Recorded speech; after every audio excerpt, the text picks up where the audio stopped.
Salam sejahtera untuk kita semua.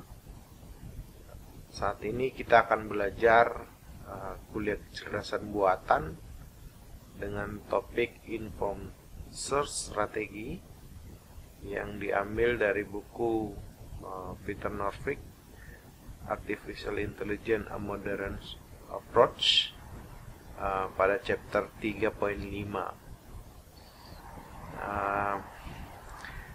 Mungkin ini adalah pertemuan kita yang pertama. Saya perlu menjelaskan kepada Anda bahwa kita akan menjalani topik sampai pada week 7, menyelesaikan topik tentang searching. Dan semua itu saya akan menjelaskan kepada Anda topik-topik dasar ya, topik-topik dasar dari metode searching. Dan saat ini kita sudah masuk kepada topik Informed Search Strategy yang di buku Peter Norvig memang ada di chapter 3 dengan subchapter 5.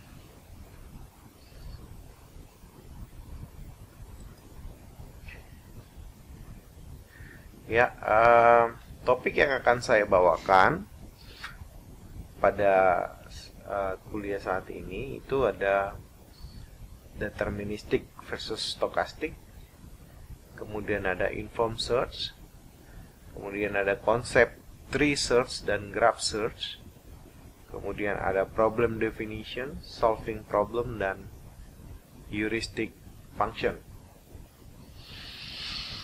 Nah, ada beberapa istilah yang nanti akan saya gunakan pada materi-materi searching ini, yang pada saat ini saya cuma mau membahas sedikit saja tentang deterministic versus stochastic. Jadi ini perlu saya sampaikan supaya nanti kita bisa membedakan antara searching A, searching B, algoritma A, algoritma B, yang akan dijelaskan pada beberapa video ini, beberapa video yang akan datang, video ini dan yang akan datang. Yang pertama kita bicara deterministik. Kalau deterministik itu inputan yang sama akan menghasilkan output yang selalu sama. Jadi kalau kita bicara searching, deterministik ini bicara soal bagaimana input yang sama akan menghasilkan output yang selalu sama. Sementara stokastik itu inputan yang sama belum tentu menghasilkan output yang selalu sama. Nah, itu apa nanti kita akan lihat di implementasi searchingnya. Nah, informed search itu menunjukkan bagaimana strategi pencarian yang memiliki informasi. Jadi dia menggunakan informasi.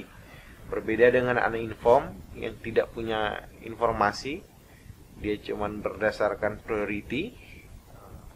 Contoh itu adalah BFS dan DFS ya, breadth first search dan depth first search. Sekali lagi memang AI ini bukan belajar algoritma, tapi tidak mau memang kita mempelajari. Konsep AI sebenarnya adalah menyelesaikan permasalahan dengan menggunakan algoritma.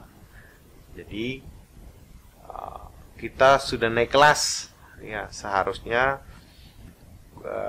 pembelajaran algoritma itu ada di kuliah-kuliah sebelumnya. Dan saat ini di kuliah AI ini kita belajar bagaimana menyelesaikan permasalahan-permasalahan yang ada dengan algoritma yang kita sudah pelajari. Dan satu hal yang perlu Anda ketahui, bahwa kuliah AI ini bukan belajar pemrograman. Bukan di sini Anda belajar pemrograman. Belajar pemrograman ada di kuliah-kuliah sebelumnya. Di kuliah AI itu kita akan mengimplementasikan apa yang Anda tahu tentang algoritma, apa yang Anda tahu tentang pemrograman pada studi kasus atau pada problem-problem yang disajikan pada kuliah ini. Jadi kita tidak membahas dalam tentang pemrograman, dan juga kita tidak akan bahas lebih dalam tentang algoritma. Namun demikian, kita tidak akan lepas dari algoritma. Kita akan menggunakan algoritma itu untuk menyelesaikan masalah. Oleh karena itu, akan dibahas, walaupun tidak banyak, tentang algoritma-algoritma yang kita gunakan. Karena algoritma-algoritma tersebut belum tentu cocok pada problem-problem yang ada, atau problem-problem yang ada itu kita harus memilah algoritma mana yang bisa kita pakai untuk menyelesaikan permasalahan. Oleh karena itu berbeda. Di sini kuliah A ini kita sudah naik kelas istilahnya. Mungkin di matematika diskrit kita sudah belajar konsep tree. Kemudian di kuliah bahasa pemrograman kita sudah belajar banyak bahasa pemrograman. Kemudian ada algoritma, kita sudah belajar di Alsrudat, dan ada beberapa kuliah pendukung lainnya. Di sini menjadi terminal atau titik poin untuk maju. Nanti setelah ini ada beberapa kuliah lagi yang melanjutkan ini. Oleh karena itu, silakan Anda cermati kuliah ini dengan baik. Nah, inform strategi itu, informasi yang digunakan adalah berasal dari pengetahuan dan pendefinisian masalah, dan berasal dari pengetahuan khusus dari luar definisi masalah itu. Jadi bisa menggunakan menyelesaikan permasalahan dari kita mendefinisikan dulu permasalahannya, kemudian dari situ kita bisa langsung menyelesaikan mencoba menyelesaikan permasalahan. Tapi bisa jadi kita menggunakan informasi yang berasal dari luar. Nah, apa itu? Nanti kita akan belajar. Kemudian inform search dapat menemukan solusi dengan lebih efisien dari yang dilakukan uninform. Kenapa demikian? Karena kita sudah menggunakan informasi atau informasi nilai-nilai yang berasal dari permasalahan itu sendiri maupun yang dari luar. Nah, itulah makanya dia bakal lebih efisien. Memang tergantung nih.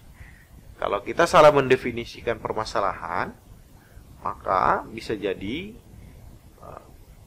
inform search ini jadi lebih parah atau lebih jelek dibandingkan inform. Tapi dengan mendefinisikan dengan baik dan menggunakan informasi dari luar yang baik, maka inform search itu akan jauh lebih efisien, jauh lebih baik dibanding uninformed. Ya, fungsi pada inform search itu ada beberapa. Pertama, ada evaluation function. Fungsi evaluasi, fungsi evaluasi yang diartikan sebagai perkiraan cost. Sehingga node dengan evaluasi terendah atau tertinggi di-expand terlebih dahulu. Ini semua tergantung dari problem yang ada. Kita mau menyelesaikan problem seperti apa? Kita mau mencari nilai tertinggi kah atau nilai terendah? Pada kasus-kasus tertentu, kita akan mencari nilai-nilai yang lebih kecil. Tapi pada kasus-kasus tertentu juga, bisa jadi kita mencari nilai yang tertinggi. Jadi, optimal, kita akan mengekspand nilai yang optimal. Kemudian ada namanya heuristic function, HN. Kalau evaluasi tadi, FN. Heuristic function itu perkiraan biaya jalur termurah dari, ini kalau implementasi ke kasus Arad ya, Arad ke Bukares. Perkiraan biaya jalur termurah dari negara bagian di Node N ke negara tujuan. Sebagai contoh di Rumania itu, seorang agent yang mau berangkat besok pagi, tapi dia berada di kota yang lain. Bagaimana dia memperkirakan, bagaimana dia menghitung supaya dia bisa sampai di tempat bandara yang ada di Bukares, sementara dia ada di Arad, dan dia harus menuju ke Bukares besok pagi. Ya. Melalui, nah, kemudian muncul ada nilai namanya nilai dari luar, itu disebut dengan heuristik. Ini yang tadi saya sebut tadi, nilai yang dari luar. Nilai yang dari luar kita masukkan di dalam penilaian, evaluasi, sehingga kita bisa menilai mana jalur yang lebih baik. Nah, pada kasus Arad ke Bukares ini, heuristik yang digunakan adalah garis lurus, ya, straight line distance. Jadi ketika jalan itu memang tidak ada yang lurus seperti jalan tol, tapi dengan menggunakan straight line distance kita akan tahu saat kota A dan kota B itu mana yang lebih dekat dengan Bukares, dan itu terbukti membuat proses pencarian menjadi lebih optimal. Dengan adanya heuristik, sebenarnya konsepnya adalah dia mengurangi atau membuang space-space yang node-node yang tidak perlu. Dia juga akan mengurangi perhitungan yang banyak. Kalau Anda menghitung secara manual dengan BFS, dengan DFS, kemudian masuk kepada Astar yang kalian sudah pelajari itu, maka dengan straight line distance yang kalian pakai, itu akan membuat pencarian jadi lebih sederhana. Nah, itulah pembuktian di mana informasi dari luar, ya, eksternal nilai yang dari luar itu bisa dimanfaatkan untuk membuat pencarian lebih baik. Belum tentu memang dia mendapatkan jalur optimal, tapi minimal dengan perhitungan dengan heuristik itu akan membuat lebih baik. Nah, penggunaan nilai heuristik ini akan kita buktikan di beberapa slide setelah ini. Fungsi heuristik adalah bentuk paling umum di mana pengetahuan tambahan tentang masalah yang diberikan ke algoritma pencarian. Jadi dengan adanya nilai atau fungsi yang diambil dari luar, bukan dari problem permasalahannya, itu akan membantu proses pencarian. Nah, poin ketiga yang saya mau jelaskan kepada Anda adalah algoritma tree search dan graph search. Metode tree search dan graph search ini membantu sekali dalam proses pencarian. Apa perbedaannya nanti kita akan bahas. Tapi Anda lihat di sini ada beberapa perbedaan. Yang mungkin Anda sudah pelajari adalah tree search. Tree search itu pencarian atau traversal, ya, pencarian di tree, ya, pencarian node di tree. Nah, itu saya yakin Anda sudah belajar banyak di matematika diskrit, Anda sudah belajar, dan mungkin di algoritma struktur data juga Anda sudah belajar. Nah,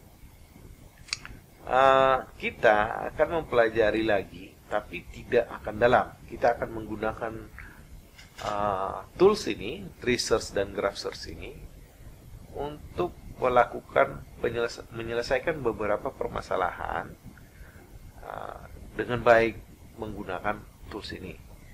Ya. Jadi algoritma tree search dan graph search itu dimulai dengan menentukan fringe atau himpunan node mewakili initial state.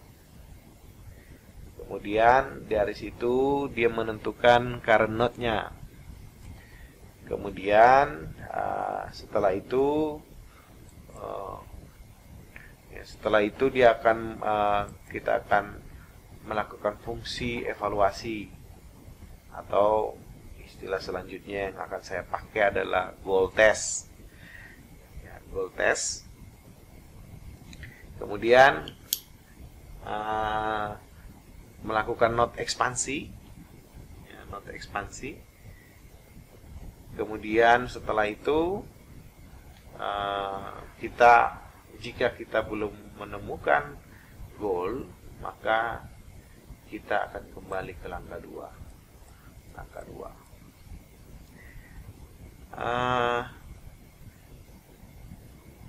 Saya telah membuat sebuah diagram yang akan sangat membantu Anda dalam memahami ini. Sebentar.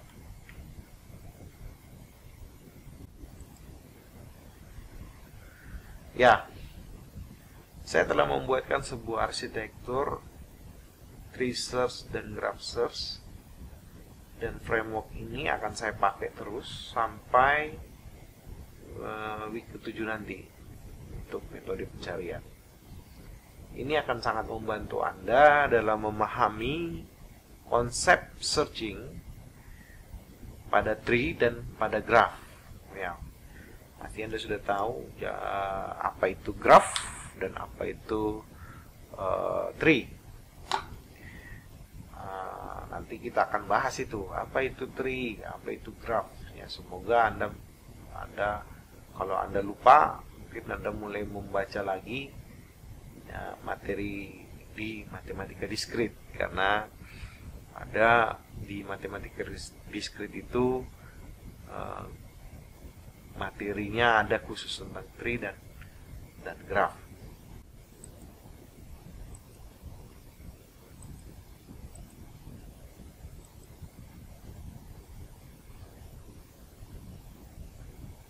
Ya, jadi kalau kita lihat di slide sebelumnya tadi, ada yang namanya fringe, atau nanti saya istilahkan dengan open list. Jadi ini adalah tempat sementara, tempat penampungan node, ya. Nah, jadi Anda harus tahu nanti ada istilah node, ada istilah state space. Anda harus belajar ini ya. Memang ini harusnya disampaikan di video sebelumnya. Ada namanya node. Node itu sebuah titik atau sebuah konfigurasi yang nanti akan kita masukkan ke dalam open list ini. State space itu yang disebut dengan state space itu nanti yang akan masuk ke dalam daftar ini.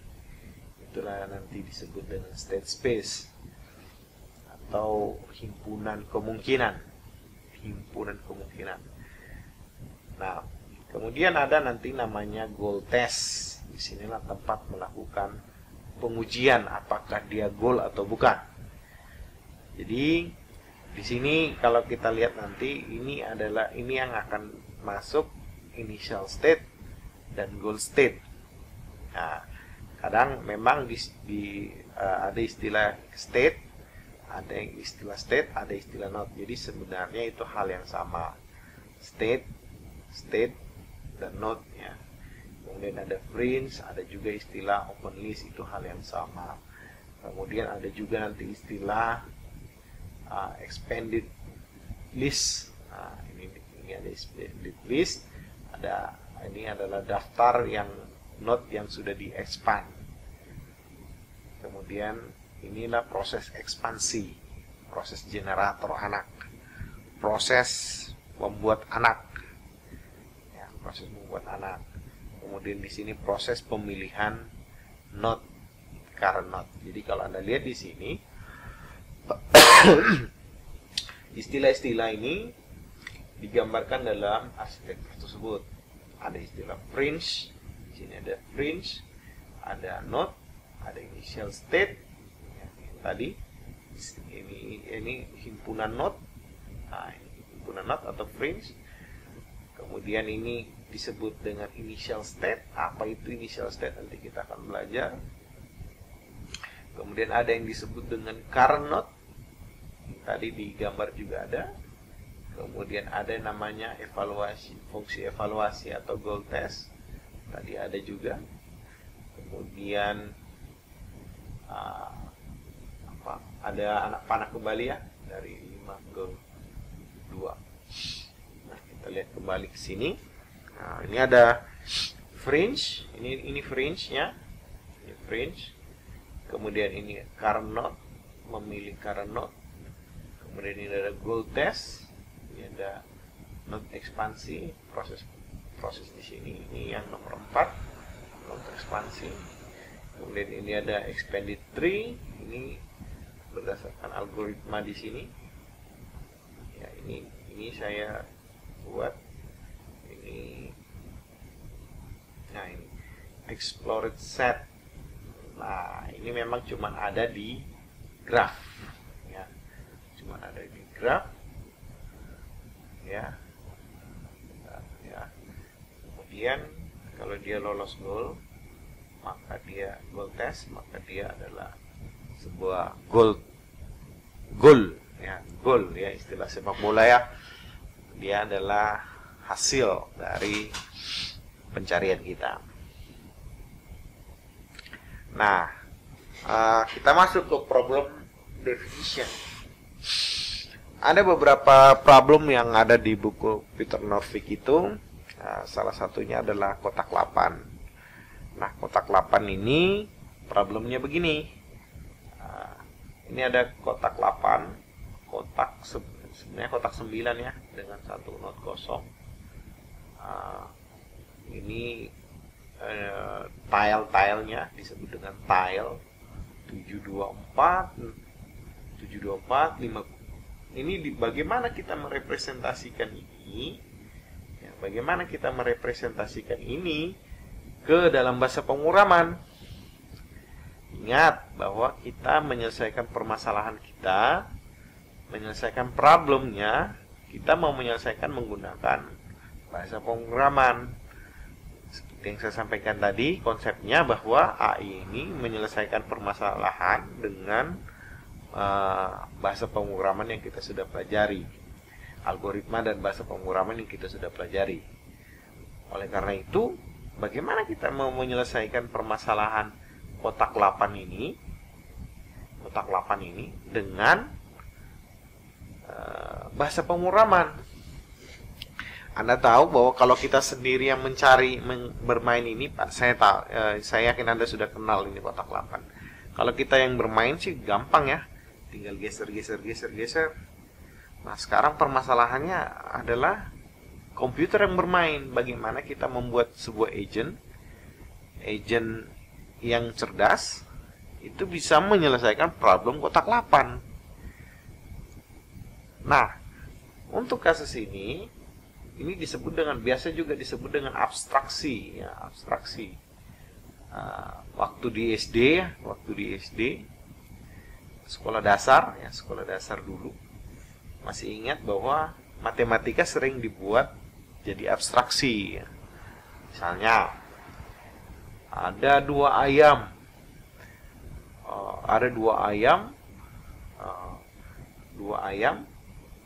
ditambah 2 bebek sama dengan 3 misalnya.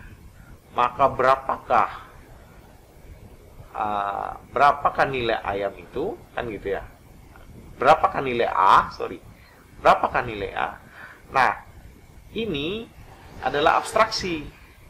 Sehingga kita bisa membuat model matematika, sehingga kita bisa menghitung formula ini, sehingga kita bisa mendapatkan berapa sih nilai A itu, gitu kan. Nah, bagaimana kita membuat problem ini, problem kotak 8 ini, sehingga bisa diselesaikan dengan oleh komputer, oleh mesin, dengan menggunakan algoritma dan bahasa pemrograman. Nah, tahapan ini disebut dengan problem definition. Jadi Anda harus membuat abstraksi dari permasalahan tersebut.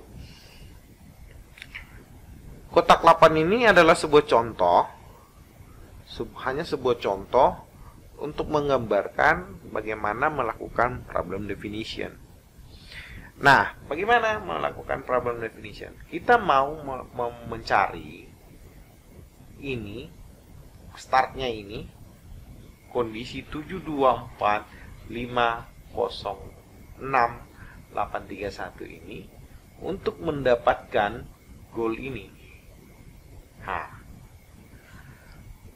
bagaimana kita bisa mencari langkah menuju ke sana? Nah, kita harus membuat abstraksi. Nah, cara membuat abstraksi pada kasus kotak 8 adalah membuat gambaran sehingga dia bisa dilakukan pencarian. Bagaimana melakukannya? Kita melakukan abstraksi dengan cara apa? Dengan cara menentukan ini. Ini bisa digambarkan dengan string. Ingat string ya. Saya yakin harusnya kalian sudah tahu apa itu string. Dengan string 724506831. Sementara goalnya adalah 123456780. Bagaimana cara melihatnya? Cara melihatnya begini. 174506831. Nah, sehingga apa? Sehingga dengan cara melihat seperti itu, maka goal kita adalah 123456780. Kotak kosong kita anggap sebagai 0. Nah, dengan problem definition seperti ini, kita bisa mencoba mencari goal dari initial state ini. Nah, dengan initial state seperti ini kita mau mencari goal, bagaimana prosesnya? Nah, sekarang dengan problem definition seperti ini, kita mencoba memasukkan ke dalam framework tadi. Kita buat initial state-nya adalah 724506831. Kemudian ada goal state. Ada goal state-nya ini 123456780. Menurut algoritma tree search study, ya, tree dan graph search study, itu initial state-nya dimasukkan ke dalam open list. Maka kita akan dapat ini. Kita punya open list sekarang. Open list itu adalah daftar yang akan kita eksekusi, daftar himpunan yang akan kita eksekusi. Nah, 724506831 ini kita masukkan ke open list. Karena open list di sini cuma masih satu node, cuma baru satu node, maka node ini mau tidak mau akan kita pakai sebagai current node. Ya, current node. Jadi mau tidak mau 724506831 kita anggap sebagai current node. Maka current node ini kita akan masukkan ke dalam sebuah fungsi yang namanya goal test. Kita masukkan dia dalam goal test. Goal testnya bagaimana? Cuman mau ngecek apakah dia goal atau bukan. 724506831 ini sama nggak dengan ini? Nah, jawabannya pasti tidak. Karena tidak sama, research algoritma itu mengatakan kalau tidak sama, dia dimasukkan ke dalam fungsi expand. Apa artinya expand? Expand adalah fungsi untuk membuat fungsi untuk menghasilkan node baru berdasarkan nilai dari keluaran dari hasil current node. Ya, jadi current node ini masuk ke sini, terus keluar lagi ke sana. Nah, berapa current node-nya? Ini koordinatnya. Sekarang node ekspansi ini berdasarkan apa? Berdasarkan tadi kita kembali ke kotak 8. Di kotak 8, anak node baru itu adalah kita hasilkan dari perpindahan kotak kosong ini.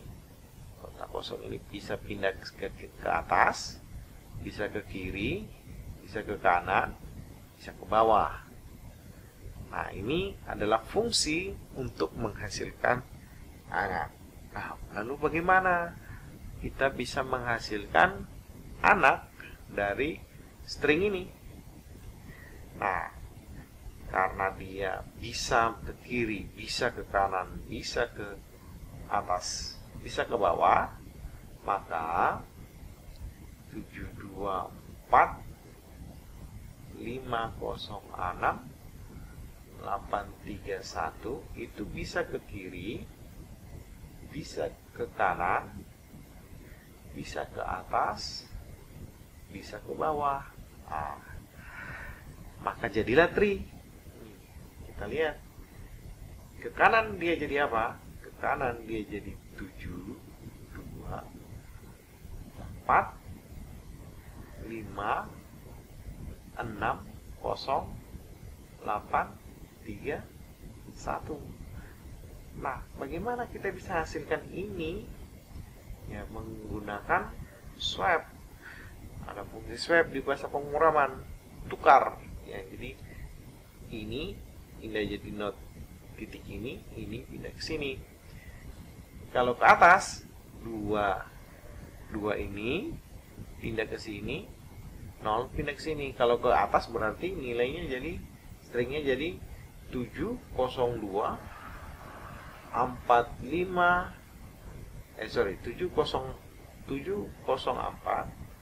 52 6 831. Dengan demikian kita akan dapatkan 4 anak ini. Tapi Anda ketika membuat node ekspansi ini, Anda harus cek apakah dia berada di kiri atau kanan atau atas atau bawah. Kenapa? Karena akan berpengaruh. Kalau dia di tengah, dia bisa punya 4 kemungkinan. Tapi kalau dia posisi di sini, dia hanya bisa ke 3 arah. Kalau dia di sini, dia hanya bisa ke 2 arah. Nah, dengan fungsi itu yang Anda buat itu, dia akan menghasilkan anak-anak baru. Anak-anak baru itu, ya, anak-anak baru ini masuk lagi ke open list. Nah, setelah masuk ke open list, apa yang dilakukan? Setelah masuk ke open list, apa yang kita lakukan? Maka kita harus memilih di antara 4 ini mana yang menjadi current node. Nah, bagaimana metodenya memilih? Nah, ini dia. Nah, kalau di uninformed, karena dia tidak ada informasi, maka dia menggunakan priority. Priority-nya ya atas. Kalau ketemu dia bisa gini. Kalau BFS itu breadth first search, itu berarti anaknya ditaruh di head. Jadi maksudnya gimana? Anak pertama, ini kan semua levelnya sama ya, levelnya sama. Coba kita looping lagi, misalnya kita pilihlah ini, karena sama levelnya, level 1, maka kita akan pilih inilah kita masukkan ke current node. Dicek apakah dia goal atau bukan.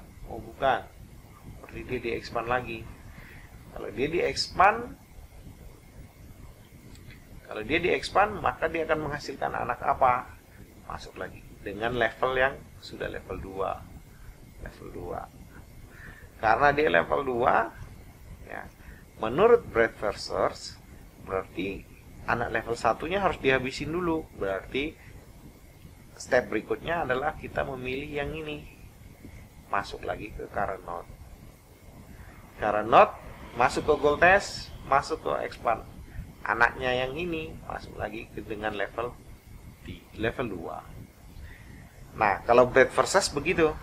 Tapi kalau depth, ya, kalau depth itu ini kan kita taruh di bawah ya, di tile namanya, di ekor, kita letakkan di ekor.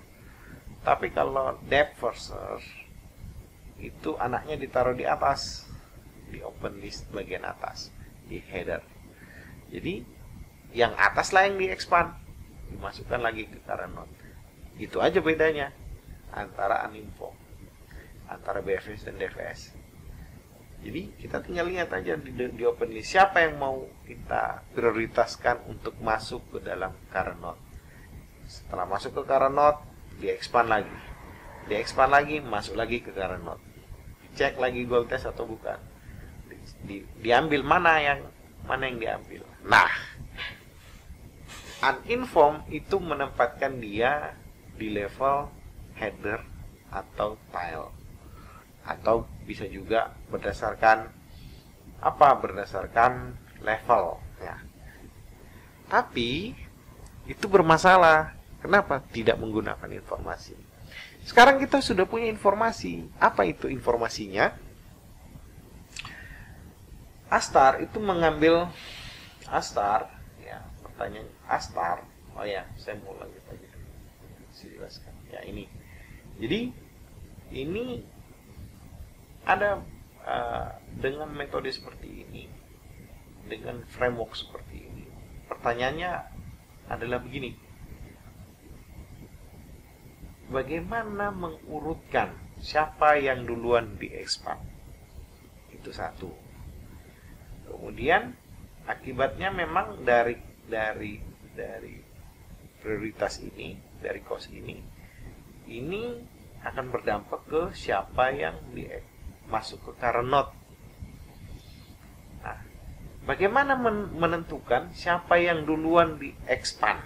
Nah, ini satu poin pertama. Yang poin kedua adalah bagaimana melakukan fungsi evaluasi. Itu poin kedua.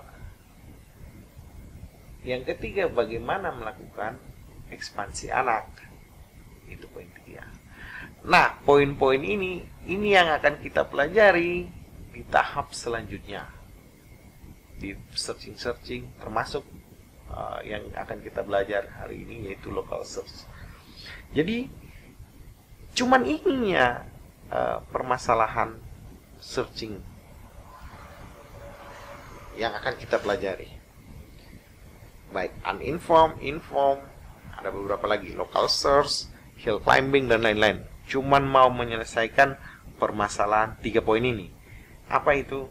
Poin pertama adalah bagaimana mengurutkan atau siapa yang menjadi current node terlebih dahulu. Kemudian yang kedua, bagaimana melakukan goal test.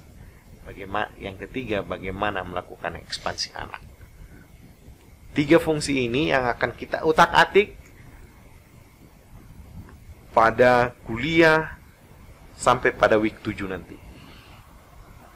Oh ya, satu lagi, pembeda antara tree dan graph. Kalau graph, apa beda graph dan tree? Perbedaan graph dan tree adalah ini tree, ya. Sementara graph itu dia bisa punya dua relasi, ya. Jadi dia punya 2 relasi, bisa jadi dia kembali ke sini, bisa juga begini atau begini. Inilah graph. Sementara kalau tree, masing-masing hanya punya dia tidak bisa seperti ini. Nah, ini sudah graph. Ya, ini materi di matematika diskrit. Jadi perbedaan graf dan tree, bagaimana kalau di graf bisa proses kembali, ya, anaknya bisa kembali. Karena dia bisa kembali, misalnya gini, ini punya 3 anak, node ini punya 2 anak, ya, 2 anak. Nah, si node kedua ini, si node B ini taruhlah ini A, ini B, ini C. Si node kedua, si node A punya anak B dan C. Tapi ketika si B ini, kita di B, cara pandang B, maka B juga punya anak A. Bisa B punya anak C. Nah, kalau seperti ini bentuknya, berarti looping. A menghasilkan B, B menghasilkan A lagi. Nah, supaya metode pencariannya tidak bolak-balik, tidak terjadi looping forever, ya, looping forever, maka butuh sebuah expanded list, atau kalau saya sebut ini disebut dengan closed list. Karena closed list ini, karena kita sudah punya daftar close, maka ketika menghasilkan anak, kita cek apakah anak sudah ada di closed list atau tidak. Cuman itu beda antara graph dan tree. Nah,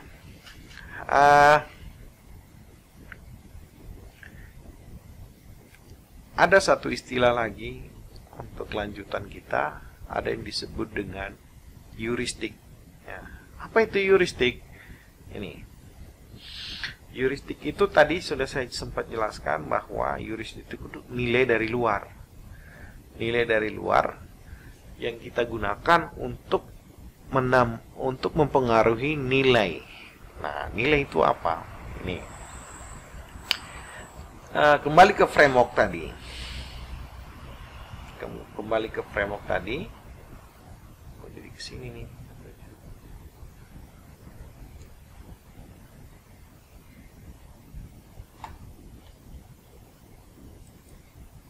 Ya. Kembali ke framework tadi, kita lihat kita punya daftar, open. Inilah daftar open kita. Bagaimana menilai ini dari 4 anak ini, dari 4 node ini, mana yang masuk ke current node terlebih dahulu? Karena uninformed itu bermasalah, tidak optimal, tidak efisien, maka kita butuh ada yang mempengaruhi, atau kita butuh cara untuk menilai mana yang lebih dahulu masuk ke sini karena node. Maka nilai heuristik, maka keluarlah metode penilaian. Ini pertanyaannya. Bagaimana kita menilai sebuah node masuk kepada current node terlebih dahulu? Karena current node itu akan berpengaruh. Ini misalnya A, B, C. A ke B. Ini pasti dia current node. A ke C. Ini current node. Anaknya A itu ada 3 misalnya. A, B, C, D. A, B, C, D. Mana di antara B, C dan D ini yang mau kita expand lagi, yang mana yang mau kita cek lagi? Karena karena ini seimbang priority, karena DFS BFS ini kan pilih salah satu berdasarkan apa? Berdasarkan prioritas. Nah, kita tahu bahwa itu tidak optimal, maka kita butuh nilai. Bagaimana menilai B, C, dan D ini mana yang lebih baik untuk kita telusuri. Nah, muncullah ada nilai, ya, kalian sudah belajar Astar ya, kan alat kebukares itu kita bisa kasih nilai berdasarkan panjang jalur dari kota A ke kota B. Kemudian ada yang ke sini dulu, misalnya gini, arah ke Bukares ya. Nah, ini E. Kita akan lihat panjang dari sini ke sini berapa, panjang dari sini ke sini berapa. Ini misalnya 30, ini 20. Mana yang kita pilih? Antara 30 atau 20. Nah, berarti kalau berdasarkan cost-nya terendah, ya berarti kita akan memilih C. Ya. Padahal bisa jadi goalnya ada di sini. Nah, maka dengan menggunakan nilai cost real antara A dan C, dari kesini baru ke sini, ternyata jalur ini jalur yang panjang dibanding jalur yang ini. Misalnya ini misalnya 30, ini 10, ini 10, berarti ini 40, ini 50, 60. Nah, berarti kan ini panjang, tapi terdekat dari kota A ke kota C, antara A dan B, ternyata C lebih dekat, maka itu masuklah ke C. Nah, dengan itu kan bisa kita dapat optimal memang. Tapi dengan adanya straight line distance, itu adalah heuristik. Straight line distance akan dijumlah. B ke C itu nilainya berapa, B ke tujuan D itu berapa, ini berapa, sehingga dijumlahlah antara nilai ini dan nilai heuristik. Dengan nilai heuristik, ya kalian sudah tahu bahwa A* itu akan menghasilkan nilai yang optimal dengan perhitungan atau proses pengecekan di goal test lebih sedikit. Ya, dia akan membuang space yang tidak berguna.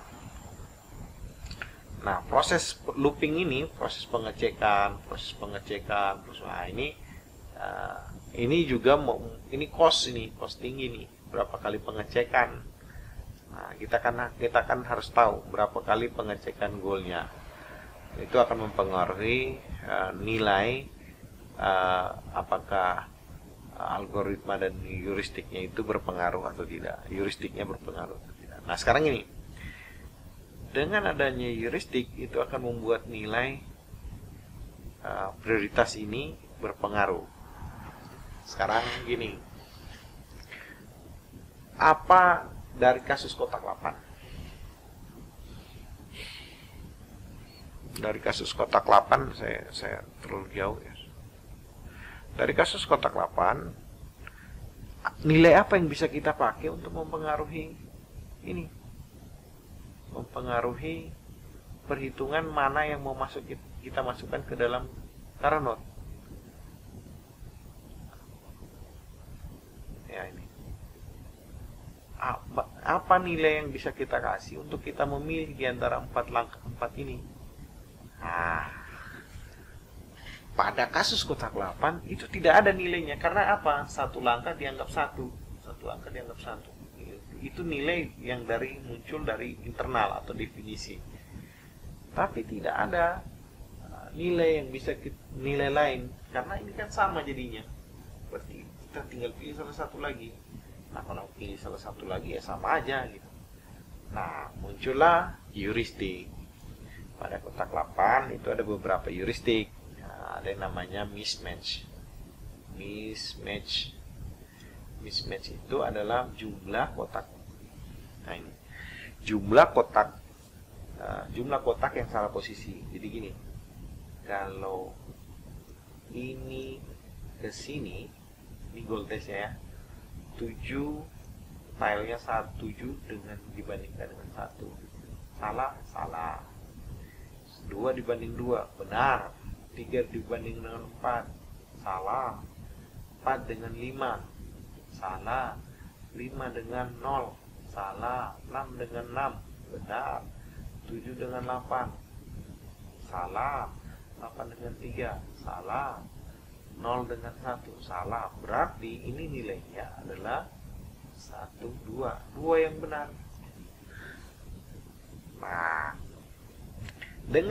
dengan heuristik itu, maka kita akan bisa menilai ini berapa nilainya, ini berapa nilainya. Nah, sekarang gini,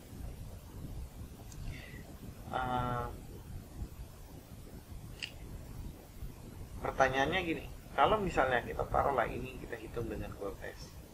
1 salah, 0 salah, 4 salah, 5 salah, 2 salah, 6 benar, ya.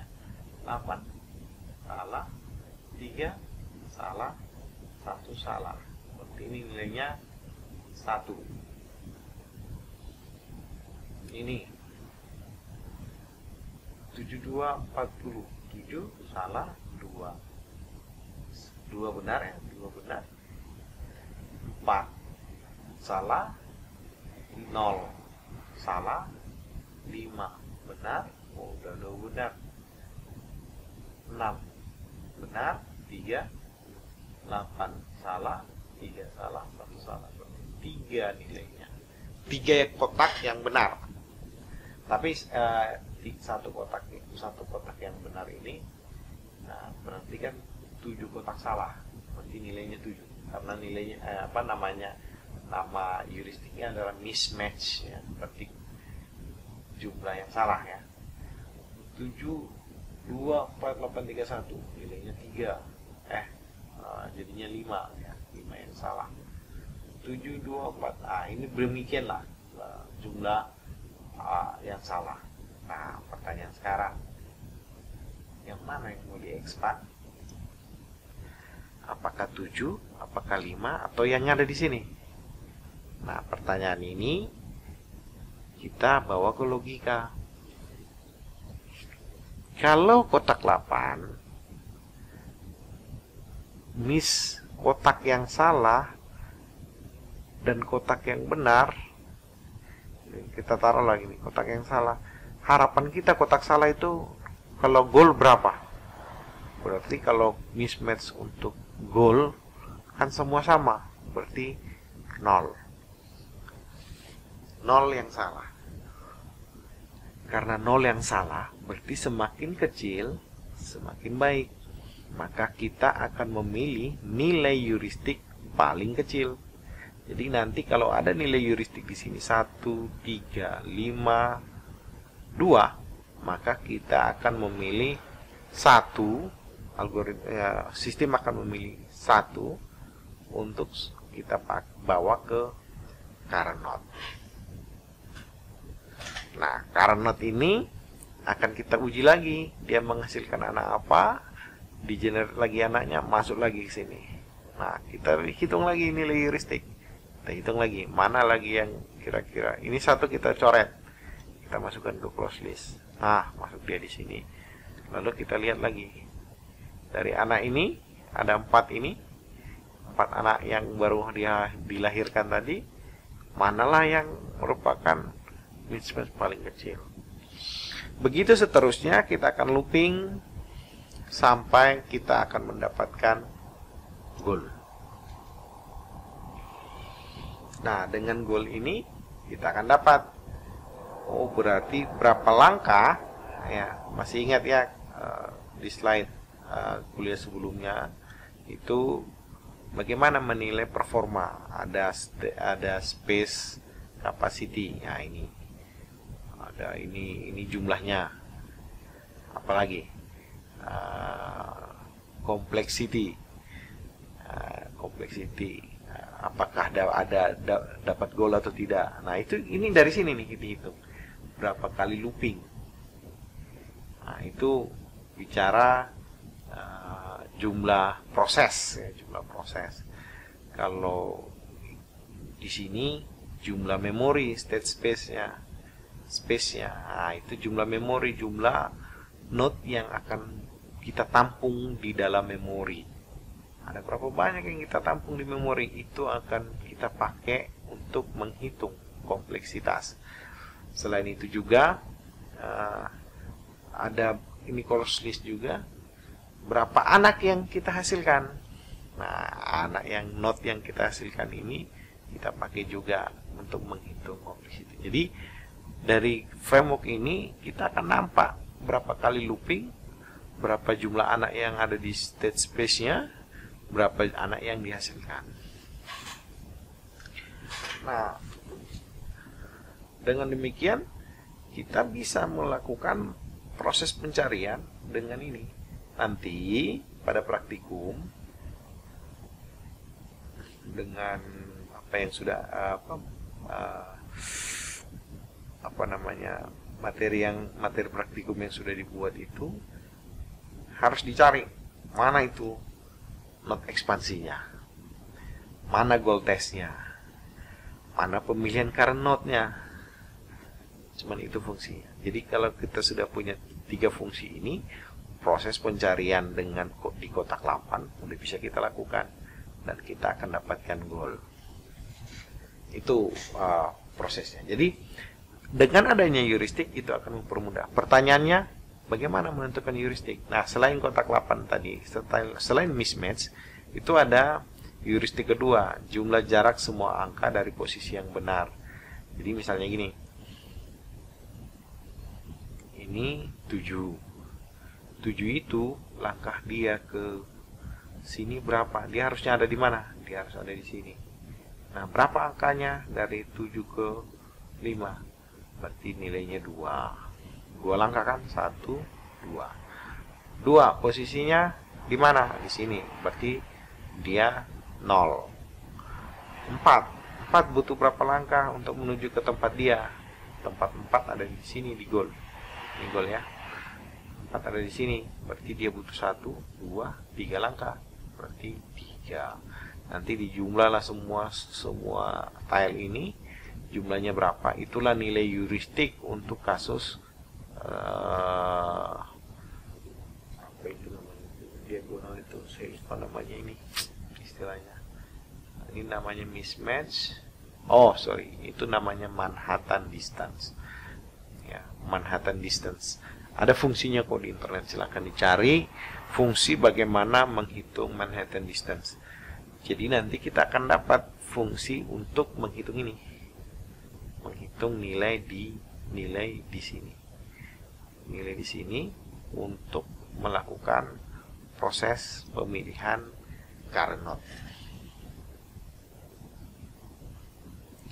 Ini membandingkan 2 heuristik, mana yang bisa lebih baik. Jadi heuristik ini sesuai dengan kasus ya. Tidak ada istilah misalnya, oh kita mau pakai mismatch ke problem and queen problem, nggak bisa. Nah, jadi itu saja mungkin pengantar awal inform search. Setelah ini akan ada video tentang local search. Semoga ini bisa membuat Anda lebih paham mengenai proses pencarian. Ya, saya lebih tekankan kepada Anda bagaimana framework pencarian tadi bisa Anda kuasai sehingga kita akan lebih mudah nanti di tahap selanjutnya.